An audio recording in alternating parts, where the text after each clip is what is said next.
अस्सलाम वालेकुम नाज़रीन, दुनिया की सबसे कदीम तहजीबों में से एक मिस्र हमेशा से अपने पुरस्कार राजों की वजह से मशहूर रहा है। कदीम एहराम, ममियों के राज और हायरोग्लिफिक्स में छुपे पैगामात, ये सब हमें माजी के अनोखे हकायक की तरफ ले जाते हैं जिन पर यकीन करना किसी भी इंसान के लिए आसान नहीं है।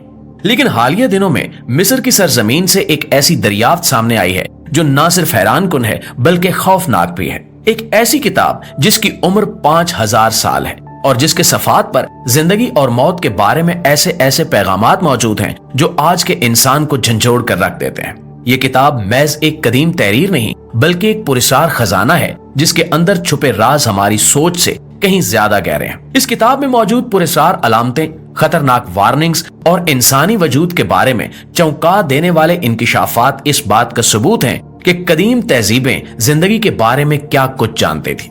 लिहाजा आज की इस वीडियो में हम आपको मिस्र के वो 17 राज दिखाएंगे जो न सिर्फ हैरत अंगेज हैं बल्कि इंसान के वजूद के बारे में खौफनाक सवालात भी उठाते हैं। लेकिन वीडियो शुरू करने से पहले आपसे गुजारिश है कि मुकम्मल हकायक को समझने के लिए हमारी किसी भी वीडियो को शुरू से लेकर आखिर तक जरूर देखा कीजिए ताकि आप मुकम्मल हकायक से मुस्तफीद हो सकें।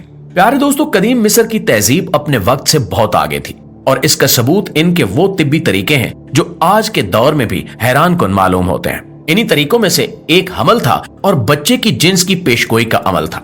ये जानने के लिए कि आया कोई औरत हामला है या उसके बच्चे की जिन्स क्या होगी, कदीम मिस्रियों ने एक मुनफरिद और सादा मगर मुअस्सर तरीका इस्तेमाल किया। ये तरीका 1350 कबल मसीह के कदीम मिस्री पैपरस में तफसील से बयान किया गया है। इसके मुताबिक औरत को 2 मुख्तलिफ किस्म के बीजों यानी जौ और गेहूं पर पेशाब करना होता था। ये बीज अलग अलग थैलियों में रखे जाते थे और इनके उगने के अमल से नतीजा अखज किया जाता था। अगर जौ के बीज पहले उगना शुरू करते तो इसका मतलब ये होता था कि औरत हामला है और लड़का पैदा होगा, जबकि गेहूं के बीज के उगने से लड़की की पेशगोई की जाती थी। अगर कोई बीज ना उगे तो इसका मतलब ये होता था कि औरत हामला नहीं है। दोस्तों, ये तरीका सिर्फ कदीम कहानियों तक महदूद नहीं था। जदीद साइंस ने भी इस कदीम अमल को आजमाया और हैरत अंगेज तौर पर पाया कि इसकी कामयाबी की शरह तकरीबन 70% तक थी।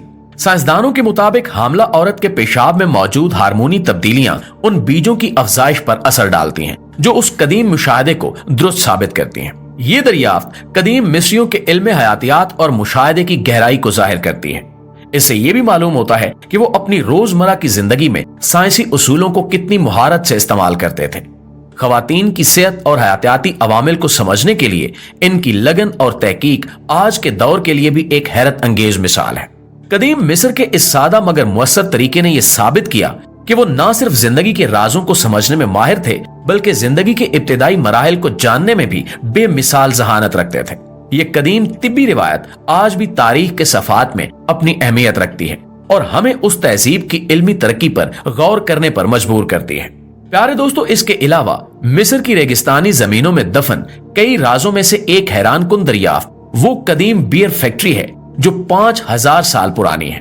ये दरियाफ्त कदीम मिस्री तहजीब की सनती तरक्की और समाजी जिंदगी की एक झलक पेश करती है। आसार कदीमा के माहिरीन ने सन 2021 में अबीदोस के इलाके में उस फैक्ट्री को दरियाफ्त किया जो न सिर्फ अपने वक्त के लिए एक शानदार मिसाल थी बल्कि इससे मिस्री मुआशरत और मजहबी रसूमात का एक मुनफरिद पहलू भी सामने आया।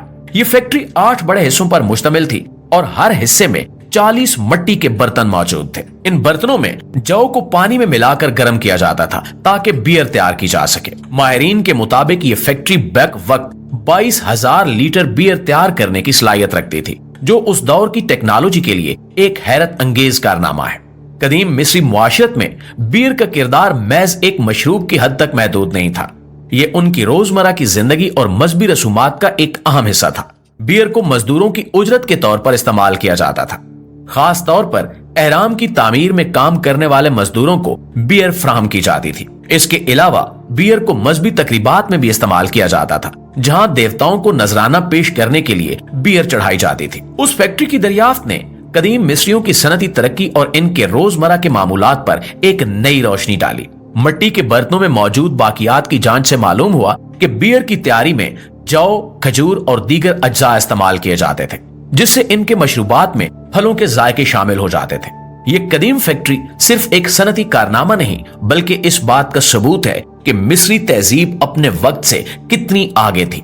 इनका बियर बनाने का अमल न सिर्फ एक शानदार हुनर था बल्कि इनके मुआशरती और रूहानी पहलुओं का अक्कास भी था। दोस्तों, ये दरियाफ्त हमें उनके तर्ज जिंदगी और साइंसी मुहारत की गहराई को समझने का मौका फराहम करती है जो आज के माहिरीन को भी हैरान कर रही है। दोस्तों, जैसा कि आप सब जानते हैं कि मिस्र की सरजमीन पुरअसरार राजों और हैरत अंगेज दरियाफ्तों से भरी हुई है, मगर इनमें से एक ऐसी दास्तान है जो आज भी माहिरीन और मुहक्किकीन को हैरान कर रही है, और ये दास्तान है खोई हुई भूल भुलैया, जिसका जिक्र यूनानी मुअर्रिख हेरोडोटस ने भी अपनी तसनीफ में किया है। हेरोडोटस ने इन भूल भुलैयों को एक अजीम शान तामीर करार दिया जो अपने वक्त के अहरामों से भी ज्यादा वसी और हैरत अंगेज है। हेरोडोटस के मुताबिक ये भूल भुलैया तकरीबन 3000 कमरों पर मुश्तमिल थी, जिनमें आधे कमरे जमीन के ऊपर और आधे जेरे जमीन थे। इसके अंदरूनी हिस्से में लंबे हॉल्स, पेचीदा राहदारियां और मुकद्दस कमरों के दरमियान दफन किए गए मगरमच्छों के लिए खसूसी तदफीन के इलाके थे। हेरोडोटस के बयान के मुताबिक इन भूल भलैयों की दीवारों पर हायरोग्लिफस और नक्शो निगार बने हुए थे जो इसके शाहकार होने का सबूत थे। सदियों तक इन भूल भलैयों की मौजूदगी महज एक कहानी समझी जाती रही, मगर जदीद टेक्नोलॉजी ने इस पुरअसरार इमारत की हकीकत के कई पहलुओं को उजागर किया। हालिया बरसों में फायूम के इलाके में हुआरा पिरामिड के करीब जियोफिजिकल सर्वे किए गए, जिनसे जेरे जमीन ऐसी साख्त के सबूत मिले हैं जो हेरोडोटस के बयान से मुताबिकत रखते हैं। सैटेलाइट तस्वीर और ग्राउंड पेनिट्रेटिंग रेडार के जरिए वहां बड़े पैमाने पर जेरे जमीन ढांचे का पता चला है। ताहम उस इलाके का मुकम्मल मुआयना और खुदाई अभी तक मुमकिन नहीं हो सकी, क्योंकि ये एक हसास फौजी इलाके के करीब वाक़ है। बावजूद इसके मौजूदा शवाहिद इस बात की तरफ इशारा करते हैं कि ये भूल भुलैया न सिर्फ मौजूद थीं, बल्कि एक अजीम तहजीब की शानदार तामीराती मुहारत का सबूत भी थीं। ये खोई हुई भूल भुलैया न सिर्फ कदीम मिस्र की शान और शौकत की अक्कासी करती हैं, बल्कि आज के दौर के माहिरीन को भी सोचने पर मजबूर करती हैं कि क्या हम वाकई माजी के तमाम राजों को जान पाए हैं, या अभी भी रेगिस्तान की रेत के नीचे ऐसे कई राज दफन हैं जो दुनिया को मजीद हैरान कर सकते हैं। नाज़रीन, एक ऐसी दरियाफ्त जिसने दुनिया भर के मुहक्किकीन को हैरान कर दिया वो डेंड्रालाइट के नाम से जानी जाती है। ये दरियाफ्त डेंड्रा के इलाके में हातूर के मंदिर की जेरे जमीन सुरंगों में हुई, जहां एक हैरत अंगेज नक्शो निगार पाया गया जिसकी तशरीह के मुताबिक कदीम मिस्री मुमकिना तौर पर बिजली के इस्तेमाल से वाकिफ थे। ये नक्श एक बड़े लंबे बल्ब की तरह दिखाई देता है जिसके अंदर एक सांप की छवि मौजूद है जो एक धागे या फिलामेंट की तरह दिखाई देती है। इस बल्ब नुमा ढांचे का एक सिरा एक सतून से जुड़ा हुआ है जिसे जीद सतून कहा जाता है और इसे तवानाई का जरिया समझा जाता है। मुहक्किकीन के मुताबिक ये छवि हैरत अंगेज तौर पर जदीद दौर के क्रूक्स ट्यूब से मुशाबहत रखती है जो बिजली की तरसील के लिए इस्तेमाल होती थी। इस नक्श की मुख्तलिफ तशरीहात की गई हैं। कुछ माहिरीन का ख्याल है कि ये कदीम मिस्रियों के बिजली से मुतल्लिक इल्म की अक्कासी करता है, जबकि दीगर के मुताबिक ये एक मजहबी अलामत है जो तख्लीक के नजरिए को जाहिर करती है। बाज लोगों का मानना है कि ये सूरज देवता, रा और सांप देवता जद के इत्तिहाद की नुमाइंदगी करता है। जदीद साइंसदान इस नक्श की बारीक बीनी से जांच कर रहे हैं। इन नकूश की नफासत और तीन जैती तर्ज फनकारी ये जाहिर करती है कि कदीम मिस्री ना सिर्फ आला दर्जे के कारीगर थे, बल्कि इनके पास मुमकिना तौर पर साइंसी इल्म भी था जो आज भी हमें हैरान कर रहा है। अगरचे इस नक्श की मुकम्मल तशरीह अब तक एक मुहिम्मा है, लेकिन ये दरियाफ्त इसकी तरफ इशारा करती है कि कदीम तहजीबों के बारे में हमारा मौजूदा इल्म शायद मुकम्मल नहीं है। ये मुमकिन है कि कदीम मिस्री ऐसे साइंसी उलूम से वाकिफ हों जिनका हमें अभी तक इल्म नहीं हो सका। सो